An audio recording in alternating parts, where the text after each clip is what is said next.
ನಾನು ಇವತ್ತು ಸರ್ಕಾರ ಒಂದು ತೀರ್ಮಾನಕ್ಕೆ ಬಂದಿದೆ.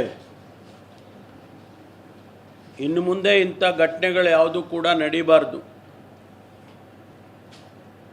ರಾಜ್ಯದ ಮತ್ತು ರಾಷ್ಟ್ರದ ದೃಷ್ಟಿಯಿಂದ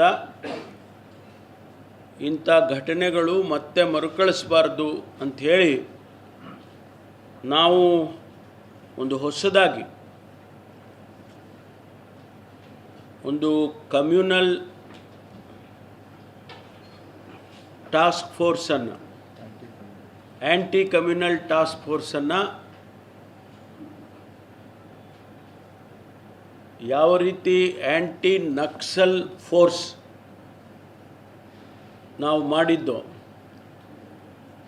ಅದೇ ರೀತಿ ಆ್ಯಂಟಿ ಕಮ್ಯುನಲ್ ಫೋರ್ಸನ್ನು ಪ್ರತ್ಯೇಕವಾಗಿ ಮಾಡ್ತೇವೆ.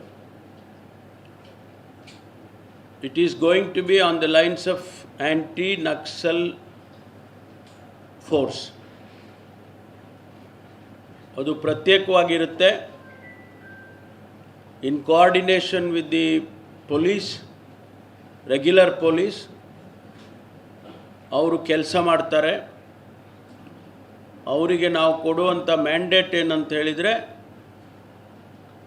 ಯಾರು ಕಮ್ಯುನಲ್ ಆ್ಯಕ್ಟಿವಿಟಿ ಮಾಡ್ತಾರೆ ಅದರ ಹಿಂದಿಂದ ಯಾರು ಸಹಕಾರ ಮಾಡ್ತಾರೆ, ಸಪೋರ್ಟ್ ಮಾಡ್ತಾರೆ, ಅಂಥವ್ರ ಮೇಲೆ ನಿರ್ದಾಕ್ಷಿಣ್ಯವಾದ ಕ್ರಮ ತಗೊಳ್ಳೋದಕ್ಕೆ ಅವರಿಗೆ ಎಲ್ಲ ರೀತಿಯ ಅಧಿಕಾರ ಕೊಡ್ತೇವೆ. All the powers will be vested with them according to the law. ಈ ಎರಡೂ ಜಿಲ್ಲೆಯಲ್ಲಿ ಶಾಂತಿಯನ್ನು ತರ್ತಕ್ಕಂಥ ಉದ್ದೇಶದಿಂದ ಅವರಿಗೆ ಈ ಫೋರ್ಸನ್ನು ಮಾಡ್ತೇವೆ.